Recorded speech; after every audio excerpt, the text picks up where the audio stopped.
Wonderful. Great. So good evening and welcome everybody. Sumati and I are so delighted that you're joining us for this discussion. We've been getting ready to talk about this for a couple of weeks already, and we're quite a few weeks into this whole pandemic. I know in California we've been sheltering in place. Is it 2 months already, Sumati? 6 weeks at least. I don't know. I lost track. It feels like a day. Feels like forever. 2 months, yeah. So we really do invite, especially those that are joining us on Zoom, to ask questions, either questions that you may have about how to navigate polyamory during this pandemic, or if you're new, you could even ask questions about that. Welcome, Peaches. And we'll do our best to get to your questions as well. And we're also going to offer some free tips and tools to support you on your path of navigating this wherever you are on your journey. I know I'm seeing some friendly faces here, and some people have already been doing this for a while. So Sumati and I have really been holding hands together, supporting each other at least weekly through this pandemic. But Sumati, for my audience who may not know you, I'd love you to share a little bit about who you are and why you are passionate about polyamory. Well, that's a big question. Anyway, thank you for inviting me here, Caroline, to your well, it was going to be Facebook Live, but now it's Zoom Live. I'm really glad to be here, and I love collaborating with you, my sister. So thank you. And I'm Sumati Sparks, the open relationship coach. I've been working in the field of relationships and sexuality for 20 years and have narrowed my focus of coaching to just open relationships. I believe that every relationship needs an outside pair of eyes, but especially open relationships. So it's much needed, and there's some real particular things that are unique to non-monogamy that I shouldn't say that word, monogamous relationships don't seem to have the same types of challenges. There's different challenges. So my story begins maybe over 20 years ago when I learned there was such a thing as ethical non-monogamy. I went, oh, you can actually have more than one lover, and it's okay if your partner has other lovers. Oh, okay. So I just thought the only option was cheating, and when I learned that there was a way to do it honestly, then I was all on board. Wasn't like I could do it great right away, and I made all the mistakes there are to make, which is why I'm here to help other people and maybe make them not as fast as I, help them learn from them sooner than I did. But yeah, it was just my own life, and just knowing that for me, being polyamorous is an identity. It's an orientation. It's like being gay. It's who I am. I can't thrive long-term in a monogamous relationship. I just wouldn't be happy long-term. I could do it for a couple years, but it just always ends up not satisfying for me. So it's my orientation, and because that's who I am, I had to find a way to make it work. I had to learn what I need to learn, and I continue to learn. I continue to shift my paradigm. Even after 20 years, I'll go to a conference and I'll learn something new. So it's just a continuous path of discovery. Relationships are so dynamic and always changing. There's no formula. It's not a math problem. It's a dance. And so that's why I find it exciting to work in this field, because everything's always changing and there's always new things to learn. And it's really just about love, like following the energy of love. I love that. Following the energy of love and dancing with it. Yes. Because relationships are dynamic. Mm-hmm. Mm-hmm. Yeah, well, thank you. I'm learning things about you, even in your introduction. So I've been practicing polyamory for about the last 15 years. And in some ways I was always non-monogamous. I just didn't know that there was a way to do it ethically. And I was never a fan of cheating. But, in my early 20s, all my friends were in these long-term monogamous relationships. and I was sleeping with multiple people, and I just didn't know that you could do that in a way that was loving and supportive. So actually, when I moved to California, to the Bay Area, I ended up marrying somebody who was, well, who still is polyamorous. And unfortunately, he taught me how to do it really badly and unethically. So I kind of learned, I was running a polyamory support group for other people in the Burning Man community I was in. And the things that I love about it are the fact that we get to be really honest and we get to work on our stuff. You know, there's sort of no hiding. I don't believe that everybody is polyamorous. I love what you had to say, Sumati, about it's an identity for you, right? And it's like part of who you be in the world. And I think in many ways that's very true for me. I think just having one lover for the rest of my life, that would be quite a stretch. Although I am very primary focused in the way I like to do my polyamory. And I'm imagining we're going to talk about a couple of different, because there isn't really one way to do it. So we can get into that in a minute. Clearly not. There's as many ways of doing it as there are people doing it. Yes, which is one of the complications. But I'm really passionate about supporting people in their pleasure and in creating intimacy and weaving connections. And I'm happy to do that with mainstream people, but I also like to embrace subcultures. So I view polyamory as one of the subcultures. It's gaining more and more popularity. And later on, we'll also talk a little bit about kink or BDSM. And you don't necessarily have to put the two together, but I like putting the two together. And as a Neo-Tantra teacher, I'm the founder of Sarasa Tantra. I love to look at more ways for people to get out of their heads and into their bodies, to weave more pathways of intimacy and connection. So that's part of why I'm on the call today. I'd love to hear a little bit about the way, like there are so many different ways to do polyamory. So what are some of, like, have you found a way that works for you? Mm-hmm. Or are there a range of different strategies that you've tried?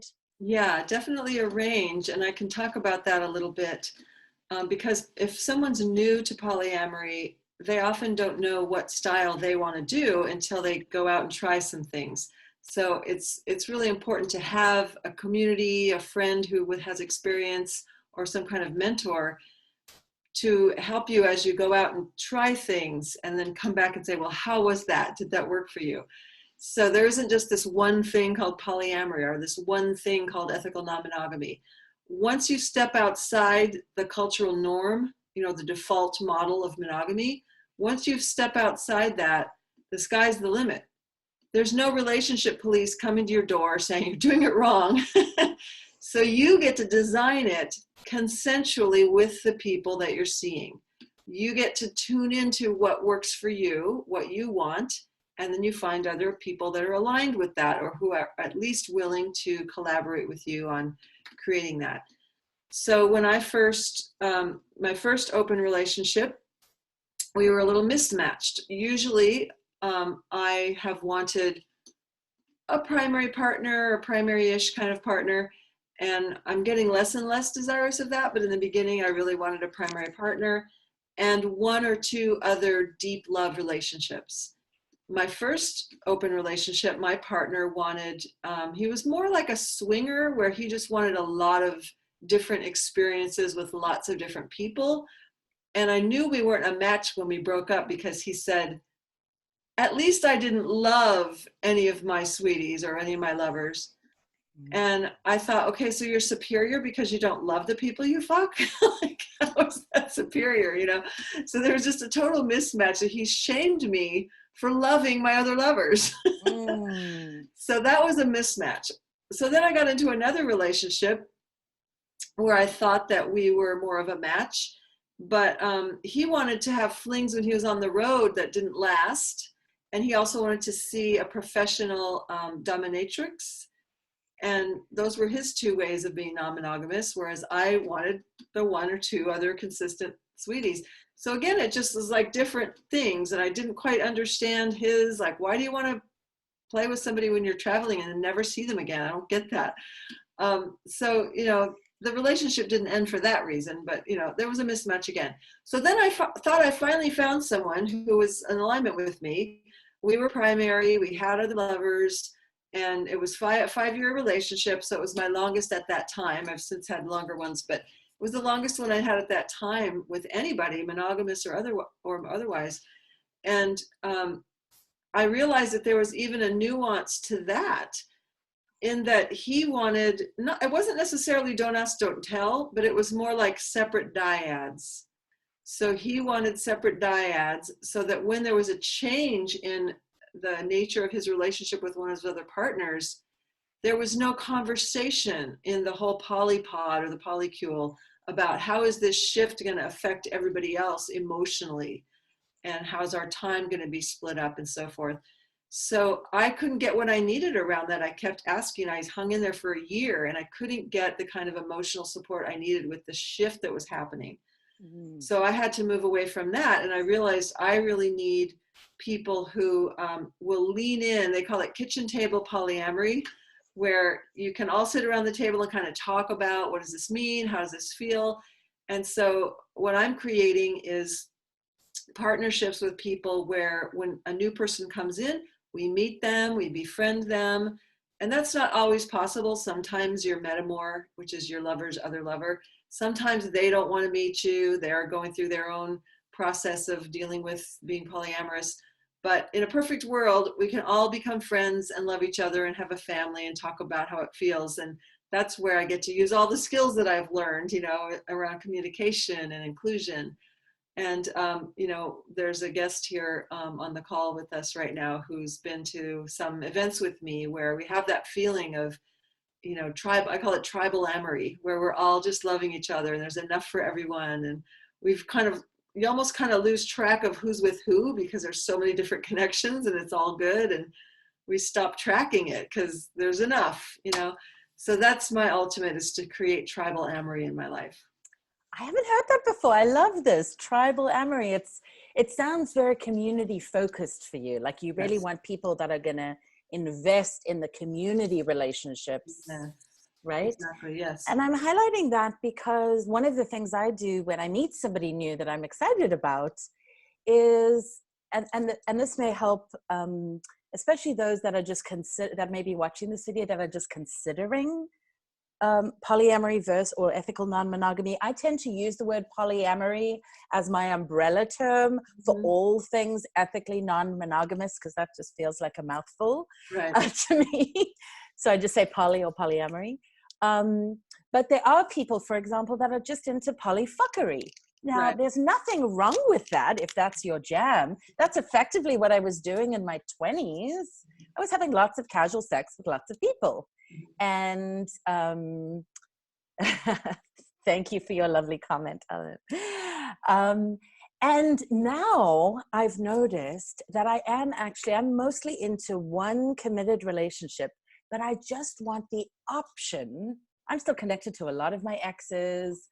I sort of have this list of people I've traveled and lived all over the world that I call the great loves of my life. And like, if they came to town and I wanted to still connect with them, I don't want to have to ask permission for that. Or if like my very first poly relationship, I was on a visa run from America and I was in London and I was actually shopping for a Valentine's gift for my lover in America. It's the one I ended up marrying. Anyway, and there I heard this kinky guy talking about interviewing submissives. And I think I spent over an hour trying to choose a book because I just wanted to listen to this conversation. And eventually his friend left. And then I was like, hi, how do I get an interview? And I ended up falling in love with this beautiful man. And he comes about once a year for Burning Man to the US. And we actually haven't even had sex or been sexual probably for about 5 years, but I love him. It was recently my birthday and he just sent me flowers. He does that every year on my birthday. So there's still a lot of love there. And sometimes in monogamy, there may not be space for you to have such even emotionally intimate relationships. Yes, with and somebody else. I just was talking recently about how these are a lot of ifs, but if you are speaking your truth in a relationship and you are holding the space to hear your partner's truth, and you're holding your boundaries, which often you might need support from a therapist or a coach to hold your boundaries. It's very challenging because you get attached to people and you don't want to, you might feel abandoned if you leave them or change something about the relationship. But if you can really hold your boundaries, speak your truth and hear their truth, then you really don't need to ever break up. The whole term break up, it's like something's breaking and it's broken, right? So we call it like transitioning or conscious uncoupling. Like there's these softer words that we're playing with, or de-escalating is another term that's being used in the polyamory community. And so really it's just about rearranging how you are to each other. There's no need to break up. You might need to take a little space for a while to grieve and heal what you thought the relationship was going to be. But that doesn't mean you have to hate each other and they're out of your life forever. You just can love each other in a different way. Right now, I'm sheltering in place with my post-romantic partner. Oh, I love that. A new term, yeah, that I've heard recently. Polyamorous people are always inventing new terms to name what we're doing. So we are really close. We're super close friends. We play music together. We are going to be in each other's lives forever, but we're just no longer, sharing the romantic and sexual energy. But we love each other as much, if not more than ever. So. Beautiful, even in these challenging times. Yeah, except for those few little crunchy times because we're on top of each other in quarantine. But I think that's everybody who's sheltering with anybody right now. Yes, so one of the things that I love about dating and polyamory is, and it actually came originally for me from kink, which is part of why I'm including kink in this exploration of alternative relationships this evening, is that it taught me to negotiate really well. So when I meet the cutie or the hottie I met somebody recently at a play party. So wherever you meet them, we're going to talk about ways to meet people, even during the lockdown or during quarantine, because we've already had a question about that. But I notice I have a lot more information I need. Just because they identify as polyamorous doesn't necessarily mean that they're a good fit for me. So, for example, I want to know, are they available for a primary relationship? Because that's something I'm still looking for. I kind of think it's the universe's cosmic joke, because I dated somebody briefly for 2.5 months, but for about the last few years, I haven't had a primary relationship. I've just been a secondary. And I'm really good at that.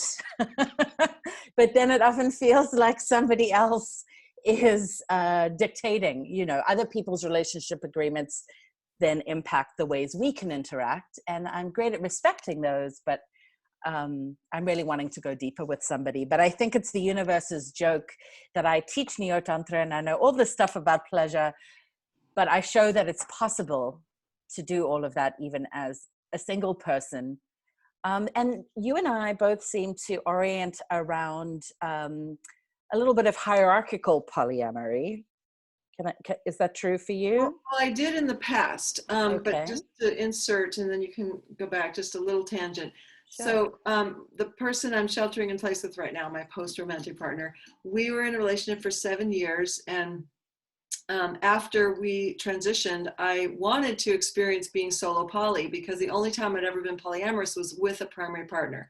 And a lot of my identity was wrapped up in being this person's partner. And I would have social anxiety going to events and parties without a partner. So I really wanted to work on that and feel like I could be my own partner and feel whole without another person, kind of, having my identity based on another person. So I did that for 2.5 years. And I felt like recently, in the last maybe 6 months, I've been feeling that yearning again for a partner. And I don't know what it's going to look like now after having a couple years of intentional solo polyamory. I don't know if it's going to be hierarchical. I don't think that it will. I think that you can still have a primary partner and another primary partner. So here's how I define it. A primary partner is if I decide to move to another city, or I'm thinking of moving to another city, I would tell my primary partner or partners, I'm really longing to move to San Diego. how do you feel about that? Do you think we could make that work? Whereas my lovers who aren't my primaries, I would inform them, hey, I'm going to be moving. I hope that we can still see each other. You see what I'm saying? So major life decisions you're making with your primaries versus your lovers, are you're not really including them in those decisions as much. So that's what I want, is like one or more primary, and then lots of, abundance of sweeties and connections. Beautiful. Part of where we're spending some time doing this for the folks that are tuning in is to show there isn't one way to do this. And the reason that that is important, and the reason I actually believe that polyamory is about 90% communication and 10% sex. And I notice when I coach people, especially those getting into this lifestyle, they often think it's the other way around, 90% sex and 10% communication. And that may be a little bit of an exaggeration. There's also a curve, like when you start, there's a lot more communication. And as you build new muscles and get more practice, then there's more sex and less communication. Right. It kind of starts like that and it goes like that. But to know what you want and to be able to communicate that is a really important piece. Yes. So for example, on a first date, or maybe even before I get on a first date, I'll be like, great, what are you available for? How do you like to do your poly? How long have you been actually practicing? I remember meeting somebody at Harbin once that told me he'd been polyamorous for 5 years, but that was just in theory. Theoretically, him and his partner were open, but they'd never actually tested bringing anybody else in. And when we tried to do that, then there were all sorts of problems. So yes, I notice that for me, it helps. It generally helps if people have had a bit of practice. And the people that I coach, often just figuring out what each individual person wants, and then as in the one relationship what they want, and I'm doing this like the cogs of a wheel, because there is some negotiation and compromise, but obviously the more people you bring in, the more you have to actually be on the same page, otherwise it's not going to work. I had a lover for 5 years who was probably one of the most creative lovers I've ever had, and he was amazing, but we never had intercourse because I would get too attached and he was not available for that. And he fucked way too many people for my comfort level. So we really wanted to, and we rode on the energy of that a lot of the time, and the hotness of how much we wanted each other. But we looked at how we could find this, which ways we could sync up that would really work and resonate. Yes. For both of us. And that's an example of what I call holding your boundaries. So you know that you don't want to go to that level of intimacy with him because he's not a match. So you held your boundaries, so that way you didn't end up getting too attached to him and hurt and then hating him and having to break up and cut him off. So there's an example of holding your boundaries well. Yeah. Thank you. It was very hard at times. Yeah, I'm sure. I mean, the boundaries, not Right. the other things. Those were hard too. Anyway, okay, focusing.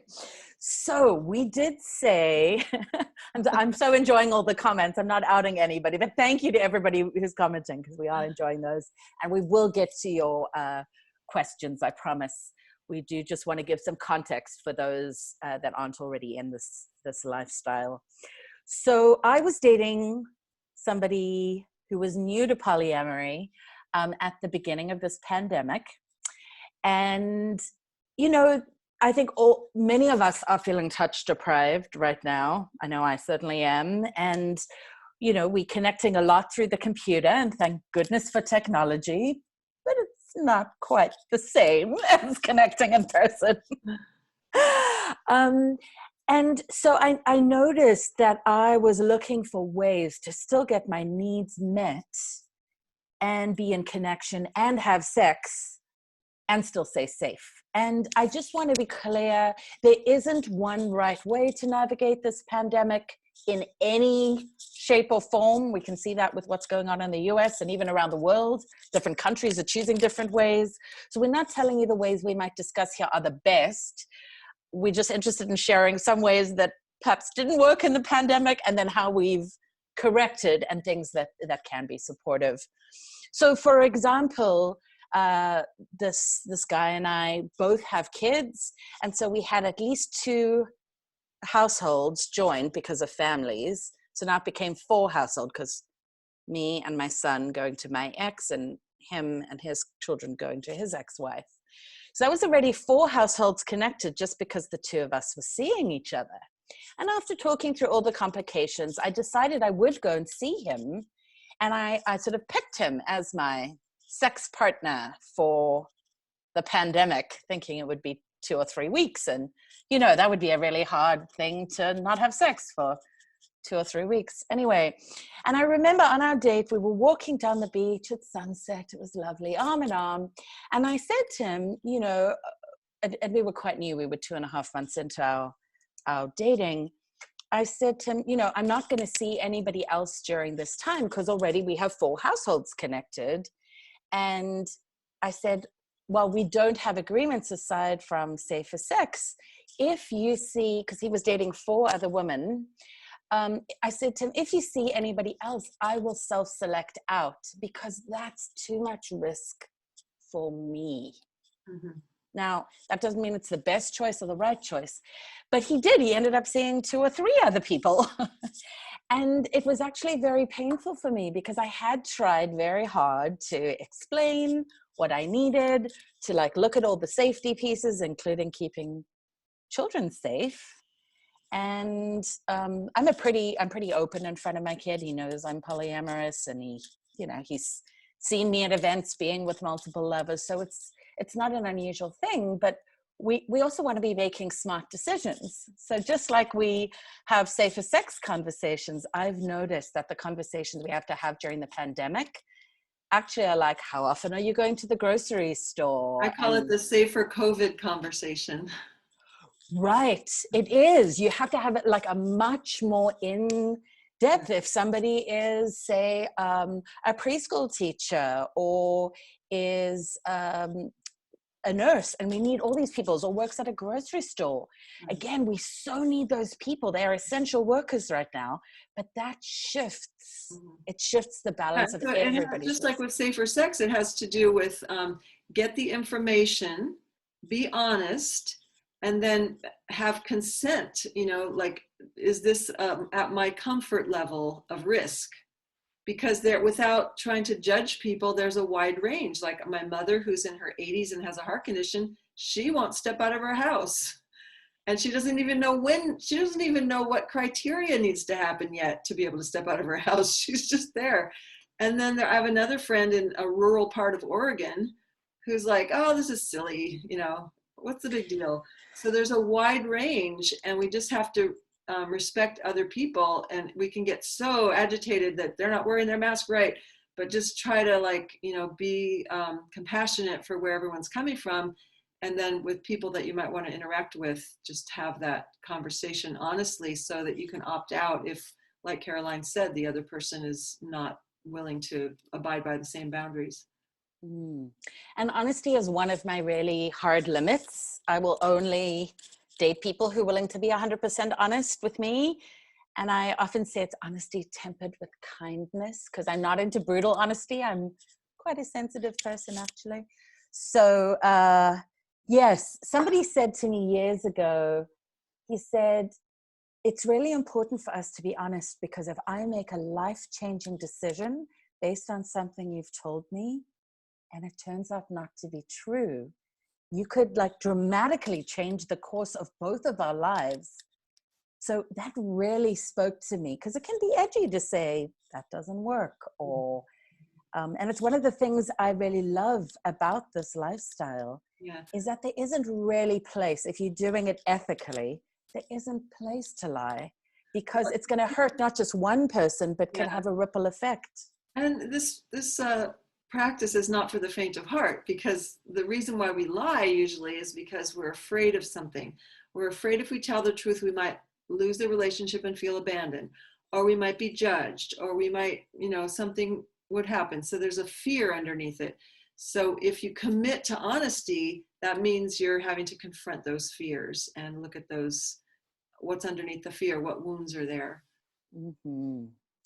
Well, I love what one of our participants is saying, that in general, sex-positive people have experience with negotiating sexual boundaries, and that benefits us expanding into safer COVID conversations as well.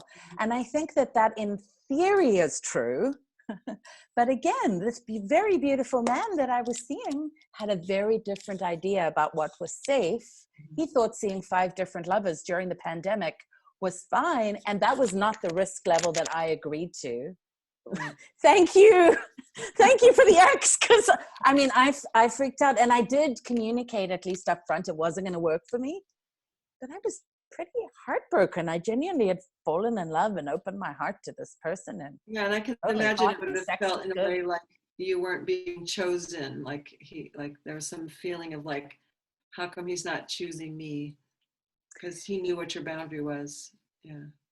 Yes. And then one of our participants is saying some people think no touching or touching outside the household is the only safe thing. And they were also referencing the challenges of having roommates. I've heard that on some of the Zoom calls I've been on. You know, when we live with multiple people, even if we're not polyamorous with them, even if we're not having sex with them, we actually are in a community together, and even roommates can have different ideas. So yes, that absolutely is a challenge that I've seen a lot of people facing. And I have seen some sex positive, yes, your household risk is a thing. So I've seen some sex positive household communities sit down and actually create a policy. Like another reason I self-selected out was initially when this hit, my family was fine with me driving to Santa Cruz. And 2 weeks in, they said, no, we're not comfortable with that. Mm-hmm. So it also changed the dynamics of what was even going to be possible. Mm-hmm. And before we get to some solutions, because I want to frame this in the positive, I think there's enough hard stuff floating out there around COVID and the pandemic.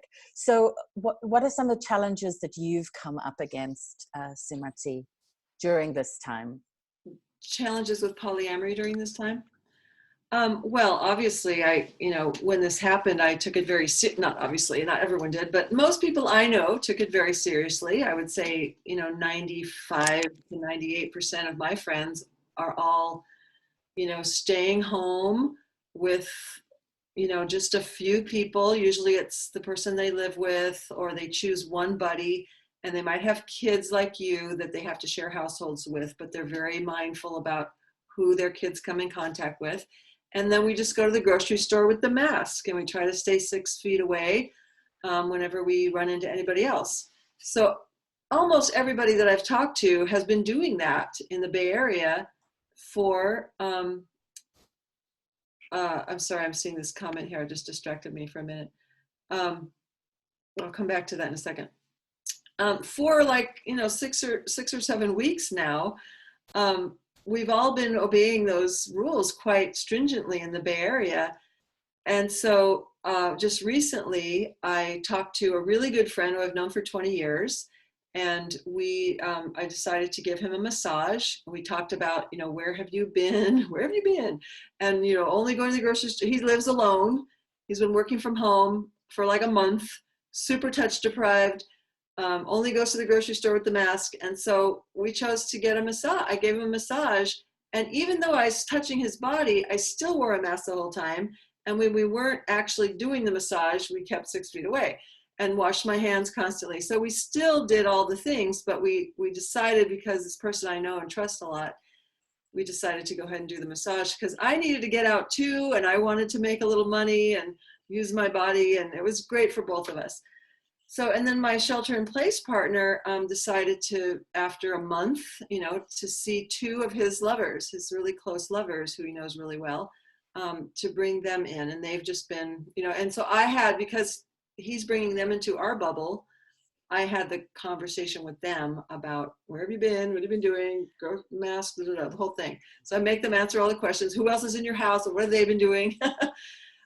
So what's been hard for me is that I chose to shelter in place with somebody who's not a lover. At first it was like, oh, it's fine. I've been very sexual lately, and it'll be nice to take a break. I'd been getting some urinary tract infections and things that women sometimes get from a lot of sexuality, especially when I was camping, and, you know, I just needed to give my body a rest. But like you, I thought it would be for, you know, 2-3 weeks, for a month at the most. So as it goes on longer, then yes, I start to really desire having a lover and having that intimacy. So we can talk when you're ready about some things I've done for that desire. But yeah, that's been the biggest challenge, is just choosing to shelter in place with someone who's not a lover. Mm-hmm. Well, I also like what one of our participants is sharing. You know, I was reading an article today, and people can find it on my Facebook, just about the mental health challenges that people are having from isolating and from not touching. You know, I'm used to touching for my work as a neo-tantra teacher. I touch people every day. And now I'm living with my teenager who is differentiating and doesn't want to touch me at all. And I'm craving touch, and he's like, get away from me, you know. So the suggestion by one of our participants that, you know, we may have to form polycules, or like I know poly friends of mine that are either like living in community, or they have decided that there's a group of like 4 or 6 of them that are willing to get together and have dinners, and they're all following the same protocols. And then some of them are lovers. So I do think looking at that, but having the very responsible conversations up front. I sort of feel like it's safer sex on steroids right now during this pandemic. But to do that so that we are honoring our partner and their partners, or however many partners are involved, but we're really loving on each other, loving on each other by making sure that we actually all as close as possible in agreement. And then if we're going to change the agreements. Yeah, there's a beautiful article on Medium that's been going around by Dr. Evelyn Dacker, Dacker. And I'll just read this one paragraph. We cannot consistently and thoroughly maintain the level of social distancing we've been asked to right now for the next several years until herd immunity is achieved. We need to be able to lean back in towards each other with a consciousness that shows care for one another while reducing the risk of viral transmission. Otherwise, the most vulnerable economically, physically, mentally, and spiritually will continue to suffer. This is just unacceptable. So she's speaking to, there needs to be a balance. Like, we all have been asked to deprive ourselves of community, of large groups, of events, sex, all kinds of stuff. And we can do it for a while, but it's not acceptable to expect us to do that forever. And yet we want to balance that with minimizing the risk for the most vulnerable. So how do we do that? And so that's what we can go into talking about now, if you want to do that. Yes. Well, I want to go back because we got a question. And we love your questions, by the way. So feel free, if anything comes up, we'll do our best to get through all of them. But the question was, what do you suggest for single people during this time? And I might start answering that by saying, you know, I went into this pandemic not imagining I was going to be single. I thought I had a sex partner. He was pretty hot. The sex was pretty hot, you know, and that was all worked out and communicated. And I was like, tick, done and dusted. And then that all fell apart. So, you know, we are having to adapt in this time. And I actually think that there are going to be amazing lessons that come out of it, that come out of the challenges. And that's not to minimize, you know, I'm having a pretty good day today. I've had a lot of really hard days in the last 2 months. So if you have feelings where you're feeling lonely and you're feeling touch deprived, or you're feeling anxious and depressed, it's okay to ask for support and honor that. You know, you don't have to pretend or like try and pull yourself up by your bootstraps to just get through the day. Like, please do reach out for support, whether you're speaking to a friend or a coach or a therapist. Do get that support.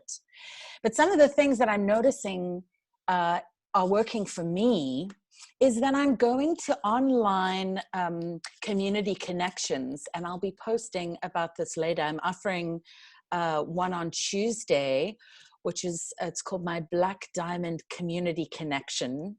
And we'll use an app, because we're all using technology, just like we are right now, to connect. But we're using an app and then like getting to know different people. It's kind of having like little mini speed dates with some guided questions. And I think there's really a wonderful opportunity right now to have the spaciousness and the time to get to know people, even beforehand. I'm noticing that the medium of video, because I've actually had more dates since this pandemic than I've probably had in years, which sounds funny. But if I go to things where I'm in community connecting, which we can safely do online without having these complicated conversations, so we can get our need for intimacy met. And then through that, you can invite a date from that, a one-on-one. And there are, I'm not running them, but I know there's somebody called Misha Byrick, who I did another one of my Facebook Lives with that you guys can find.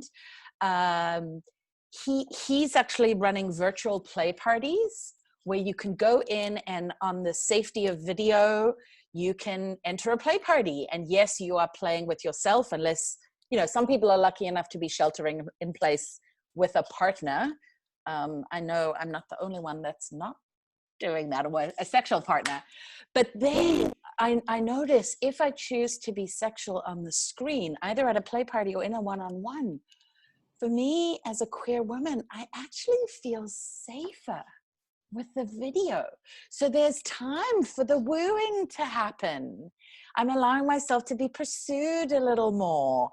I'm allowing myself to check out the person, get to know them before we just jump into bed. And then you can also even explore, like there was one guy I had 2 dates with, and I was like, wow, well, this is really fun to explore during quarantine, but we probably aren't sexually compatible in person, but I like being in erotic energy with them during this time.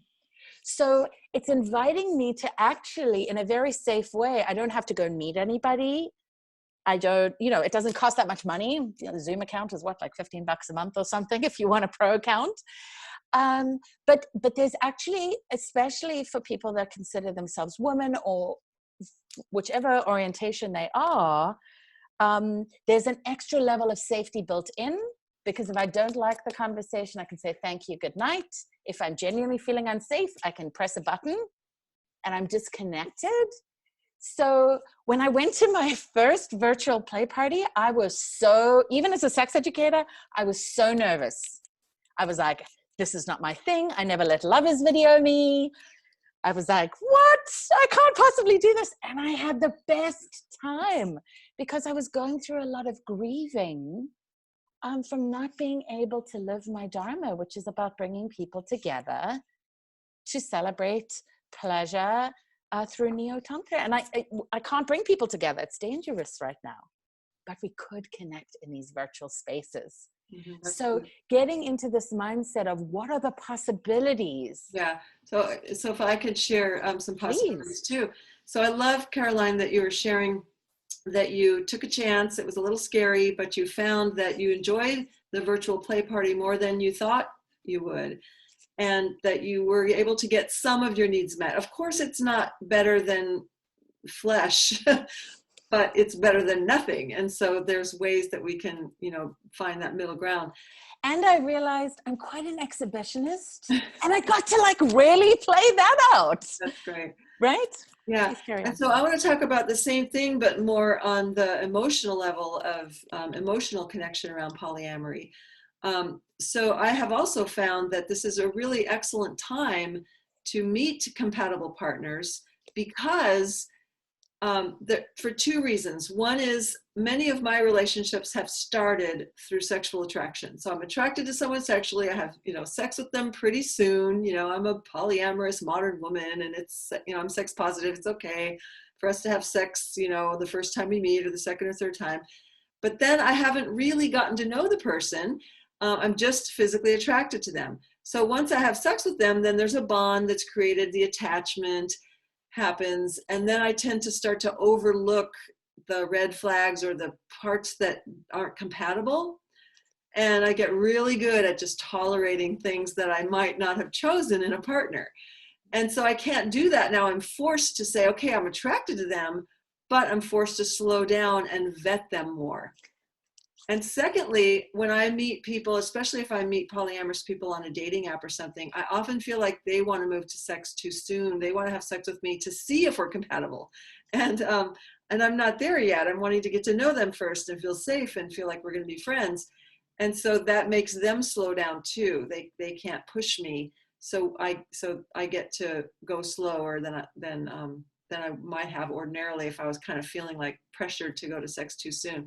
So for both of those reasons, I'm finding that I can vet people more, spend more time. And it just kind of happened accidentally. I had met somebody on OkCupid, but we hadn't met in person yet when the lockdown happened. So we were talking on the phone and having these hour-long conversations.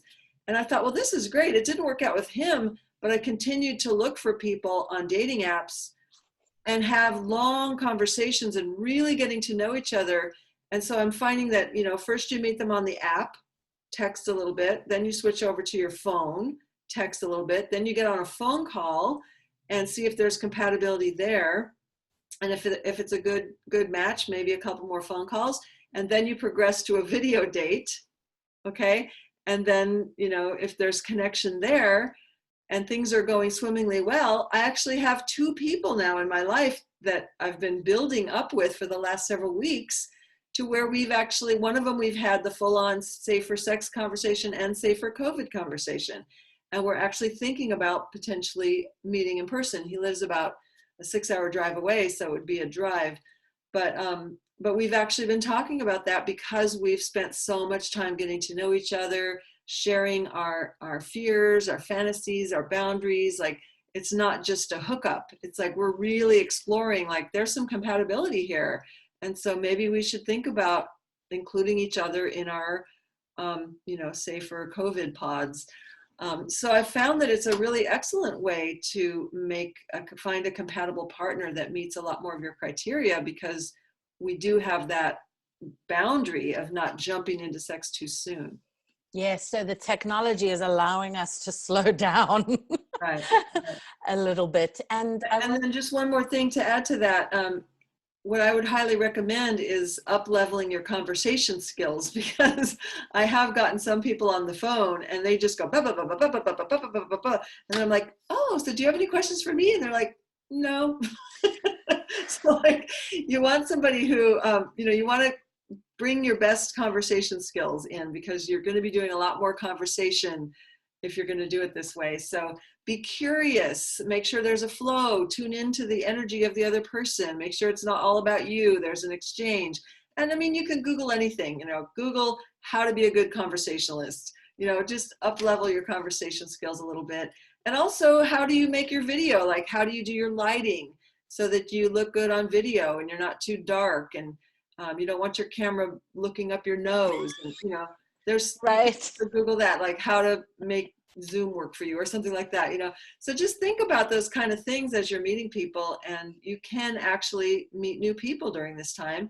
And if it works out really well and all the planets are aligned, then you can start talking about maybe we can, merge our bubbles. Mm-hmm.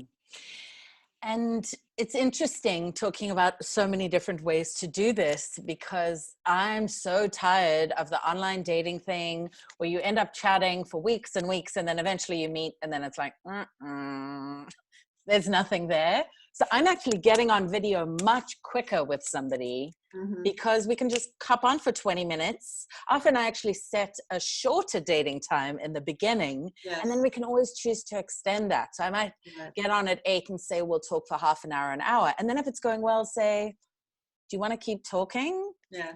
Right? And somebody said that, Zoom burnout is a thing, and it's really true. My eyes get so tired.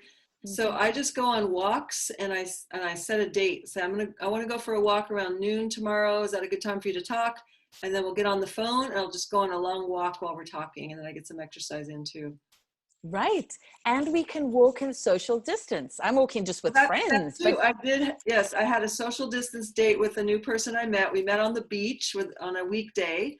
There's tons of space, and we walked along the beach. Right. So there actually are safe ways if you socially distance to meet. And I'm seeing some of our participants have tried that as well. And I want to also offer, because yes, I'm now only getting on Zoom calls if I need to, because we are all getting a bit burnt out. There's a different level of concentration that, you know, when you have to engage with the screen. And, oh, I like the suggestion. Bike rides are good too. Yes, just once we're in community, you can still be cycling with somebody. But another option is phone sex. So if you don't want to be on video, I mean, I'm going to date myself a little bit now. Back in college, I got onto an old-fashioned program called IRC, Internet Relay Chat. And I remember chatting to some guy across the country that I ended up dating. But we met on a chat app, and then we progressed to phone. And so I've been having phone sex on and off since I was like 19, probably. I won't quite say how many years. Caroline, before I forget, I want to offer your Patreon members, and if anybody's not a Patreon member, you can join Caroline's Patreon. I want to offer your members a document that has some really great resources around where to meet polyamorous people right now during this time where it's all virtual. So I have a document with tons of resources that I can share with your Patreon members. That's great. Thank you. So with phone sex, though, that's another way. I'm seeing somebody else go, yes, phone sex, but it's a buggy whip industry these days. I'm not quite sure what that means. But I'm going to give another shout out. I'm being very generous to Misha Byrak. He's running workshops on phone sex because there is actually some skill involved. I know I've dated some people who get a little tongue-tied, like they don't know what to say on the phone, or they don't know how to make it sound sexy. And I guess because I've had years of practice, probably because I've traveled so much, I often end up having long distance lovers where we live in different states or different continents. And so then you have been forced to adapt. But instead of being negative and having our attention on everything we can't do, let's have our attention on the things we can do. And even though I haven't actually attended Misha's class, I can give him a shout out because he and I were practicing for a recording we may do for a demo for this class, where we're going to record him and I having phone sex. And it was a little bit edgy for me because I was just getting to know him and we'd never been in erotic space together before. This man gives really good voice, right? And so the modulation of your voice and like being able to describe what you're wearing. And the other good thing, this is probably going to go live to a lot of places, but like I haven't had to shave my legs in weeks, right? Nobody can see virtually. It's been quite fun and money saving for those that are into it. So if you're getting burnout on the phone, go to video. But in contrast to what you were saying, Sumati, just offering another perspective, like I don't want to spend 6 weeks chatting with someone to then get on the video and then realize that they're not for me. I learned this when I was doing recruitment years ago. I just want to get on and then see if there's a match or not. And then I don't have a lot of extra time. I'm a single mother. I'm having to reinvent a lot of my business. So being as efficient as I possibly can, I think is a good gem for me. And, you know, we're talking about how important communication is, you know, in polyamory, but to have good sex, in my opinion, requires really good communication. And some of that is actually being able to communicate the things that we like. So using this time to explore your own body and get seriously into self-pleasuring, if you haven't already. I think I'm close to burning out my second Hitachi already during this pandemic. But thank you for the twinkly hands. So, I mean, notice what your own body likes, because once we're able to communicate what we like, we can tell a lover. And I notice often when I'm teaching, when I say, and I'm going to talk in heteronormative terms, even though I identify as queer, but I notice the men in the room just relax when I say, women just tell people, and this is true for any gender, any relationship configuration. Tell your partner what you like. If somebody's giving to you I'm seeing thumbs up on the screen. Thank you. If your partner, generally, when they're giving to you, they want to give you something that feels good and they're doing their very best. But if if it's not really working for you and it's not really working for them, well, everybody's losing. So enjoy this time of exploring your own body. And while we often go for quickies with our self-pleasuring, because, normally as teenagers, we have to kind of get it over and done with quick before somebody walked in the door, our parents or something. Make an evening of it. Run your own bubble bath and put on, I like mantra, so I would play some mantra, but play some beautiful music. And I did this the other night, added essential oils. And then instead of just trying to get off, like touching your own body in a sensual way and noticing how fast you like to be touched, how slowly you like to be touched. In general, it takes people with pussies a minimum of 20 minutes before they're anywhere near ready for penetration. So if we want our lovers to slow down with us, we've also got to learn to slow down with ourselves. Because even the word slow sounds simple, but it's quite relative. So what is slow? And by discovering and getting more in tune with our own bodies, it makes it easier to communicate that to our partner or partners. So you have an event coming up, I believe, which sounds like a great way for poly people to meet each other. So do you want to tell us about that and when it's happening? Well, yeah, I do a lot of different events, but the one that I thought people might, it seems like there's a lot of single people here, but if you are with a partner, or anybody who's listening to this later on recording, if you are with a partner and you've thought about polyamory, or maybe you just started and then you had to go into lockdown, this is a great time for you to prepare your relationship to do it right. I get so many people that come to me after they've already gone out and tried it. They didn't realize how hard it was going to be, and they made a mess of things, and then they come back, and then I have to unravel all the craziness with other people that are involved. And so it would be better if you come to me before you do polyamory, so I can teach you some foundational skills so that you can then go out prepared for what to expect and how to course correct as you learn what worked and didn't work. So Open After Quarantine is a workshop that I'm providing for that.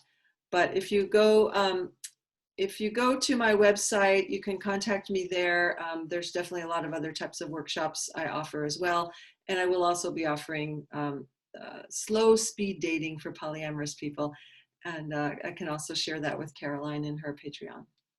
Great, thank you. And I just dropped some of those links in for those of you that are on this call. And I think it's really important to honor our needs for connection during this time. And I love what you're saying about already starting to get yourself and your relationships ready, because I coach a number of couples that really set themselves up for disaster. And that's why they end up coming to me, and then we've got to clean it up, but trust's been broken or people have really been hurt. And so to work with a coach, for example, and you and I are both coaching people around alternative relationships, can really help set you up for success. So you guys can win together, as opposed to having a big breakdown in your relationship. And I'm working with a couple right now who they're still repairing stuff from 5 years ago. And just with some coaching early on, they could have avoided all of that. Mm-hmm.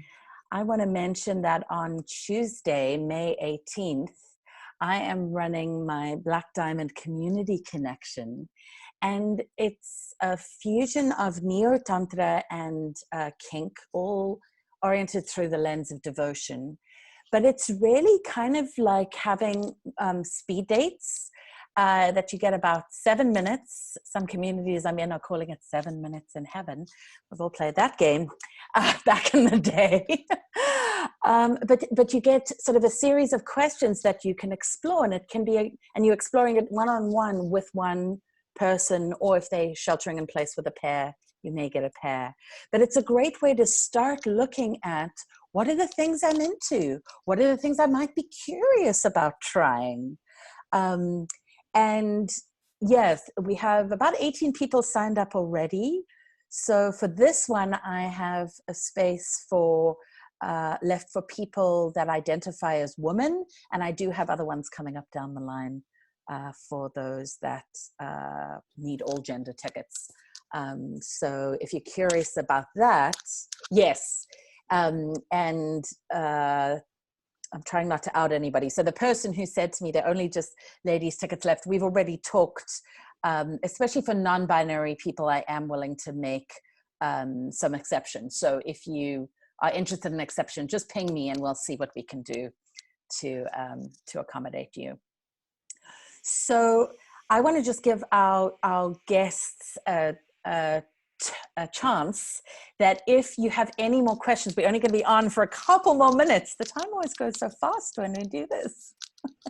So if you have any more burning questions, please pop them in the chat message for now, and we will do our best to get to them before we sign off.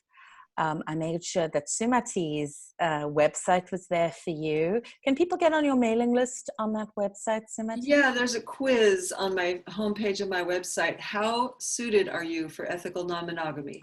So it's fun to take the quiz, see what number you fall on, even if you know that you're completely polyamorous. It's still fun to take the quiz, and that will automatically add you to my mailing list. Wonderful. Well, it's just a great way. Then things get delivered right to people's inbox, right? About what you've got coming up. Right. I'm going to add in my website for people, and I'll probably work on it after this call later tonight. So it'll either be going out later tonight or tomorrow morning, but I send discounted tickets to my events and free tips and tools and videos. And since the pandemic started, I have started a Patreon. I know some of my patrons are on this call, and I'm very, very grateful for that. And there I'm actually offering exclusive content and pictures. I'm starting to transition and sharing everything for free on Facebook for years, and I'm putting more and more content up on my Patreon. So if you want the inside scoop, you can join there. So yes, we do just want to offer, if you guys have any more questions before we wrap up, because we're getting close to an hour, please feel free to put them in the comments below. And as we're waiting for that, Sumati, are there any other tips that you can give people in this time to encourage them? Because it is hard. It is hard. I know I have days where I just cry. It just all feels overwhelming, not just around polyamory, around everything right now. So yeah. What are some of the things that are really helping to nourish you and support you in the connections that you've been weaving? Yeah, well, I think a lot of people, when we first went into lockdown, I thought, oh, nobody's going to be on OkCupid or any of the dating apps right now. And then I started getting kind of lonely and started scrolling through there and realized a lot of people were. So other people are feeling that way too. So there's a lot of people lonely. They have a little extra time. So the dating sites are very active right now. So just go out there. Make sure that you commit time. If you really want a new partner, commit time. It's not going to, people say, oh, I went on there and it was just a mess. And I'm like, well, how many people did you actually talk to? And they say, oh, 2 or 3. So this is a needle in a haystack kind of process. So it just has to be consistent. Set up a couple nights a week for you to, carve out a little time for yourself to invest in finding a partner for yourself. So make it a commitment like you would exercise or anything else in your life, and do it consistently, and know that there's a lot of people active right now. And the dating apps, especially OkCupid, where you have to write a profile and answer questions, it really helps you get clear on what you want. And as you start to meet people, you learn what you don't want. So you may not even realize you don't want something until you meet somebody that, oh, I don't want that.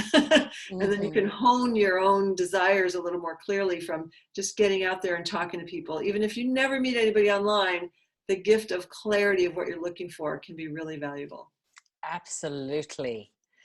There's also, I heard about this, I'm going to give a shout out to my friend Dixie de la Tour, who runs a wonderful event called Bawdy Storytelling, which is, I think it's coming up this Saturday or next Saturday. I might have that wrong. Anyway, that's available virtually right now. And we have one of our participants saying, yes, they met their last and current primary partners on OkCupid. But joining up with online offerings can also be a great way to meet other people. And there's, at 40 Storytelling, I learned about a new dating app called #Open. So I'll just type it in here. The app itself, I'm noticing, I have it on my phone, it's a little bit glitchy. Like sometimes you'll be like searching something and then the app stalls, but it's mostly ethically non-monogamous people. So at least, like, you know, you've got some like-minded people that are open to ethical non-monogamy on this app, because OkCupid tends to have a lot of polyamorous people on it, but it also has lots of monogamous people. So this is a place specifically for people into alternative relationships. And I also strongly recommend coming to Sumati and my events, because you're going to meet great people there. We already have established communities. You travel the country, right, Sumati, going to different communities and conferences. And those are the kinds of people already interested in this subject that are going to show up. And I know through Sarasa Tantra, I have amazing people that are so craving connection now. And it's lovely that we're finding ways to break down the barriers of geography through this time. And it's one of the things that has me excited about the pandemic. I have to find the silver linings in there somewhere, that it doesn't actually matter about the geography. We can connect with people literally all over the world through the... Right, and I'm glad you said that, because I changed my setting on OkCupid from you have to live in my town, because I was so busy before. I didn't want to have to drive anywhere for a date. And I live in a big city, so it's okay. But I changed it to, I tightened up the age range to what, you know, appropriate age range that I really wanted. And then I loosened up the location. And then I met people just, you know, 4-hour drive, 6-hour drive. That's okay. As a polyamory person, you know, you can have a local lover. You can have one that's a little far away. You can have one that you occasionally see a few times a year. You know, so open up the possibilities of where people might live. Absolutely. Yes, we've got to open our minds and open our ideas, not just open our relationships at this time. And then I love this question from one of the participants saying, how can they share this video? We mentioned at the beginning that we have been recording it. We were hoping to stream live on Facebook, and, you know, we're really good at talking about open relationships, and I love teaching Neo-Tantra, but the tech sometimes, even though I'm reasonably good at it, it still sometimes stumps me. So we couldn't get the connection. I will be sharing this probably first on my Patreon, so go there first, but also in my newsletter. And you'll be able to forward the newsletter very easily, because you said you had people in Europe and your poly group. So please, we're creating this as a resource genuinely for community. Because we're also missing all of you guys. I'm seeing some of my students on here as well. And we want to be able to give back, because there's been this beautiful spirit of generosity that I've seen from so many of my teachers, and even my spiritual communities offering things online. So we did want to be able to give back to you all in this way. So I think we have to wrap up now. But we've loved talking with you, and it's been really fun sharing you with this whole room of people tonight, Sumati. Great questions from everybody. You know, hang in there. Things are shifting. I know it's hard dealing with the unknown. Nobody really knows what's going to happen. But just know that we're all in this together, and there are people out there that want connection. Use this time to really get to know people. See if there's opportunity for a longer term connection, and you may actually find someone you're more compatible with than ever because you're forced to go slower. Absolutely. And you and I are here to help people. If you're figuring this out for the first time, or if you've run into some snags, we'd love to help you, and especially in either for singles figuring this out, or for people that are in dyads or triads or don't know how you say quadrads. I don't know how you say that. We call it threesomes, foursomes, or moresomes. Moresomes, yes. Yeah, then we can help you navigate that in a sustainable, honoring, and loving way. So thank you so much for joining us this evening. And we'll see you all again very soon, and hopefully in our classes as well. Thank you so much. Please do go and grab the links. And yes, we look forward to Give yourself a hug, because yes. Oh. I know in our energy community, we've been giving energy hugs because we can't physically do it right now. So that's one way I'm able to touch without touching. So if you have some energy skills, that's a possibility too. All right, beautiful beings, have a great evening, and we'll see you soon. Good night. Good night.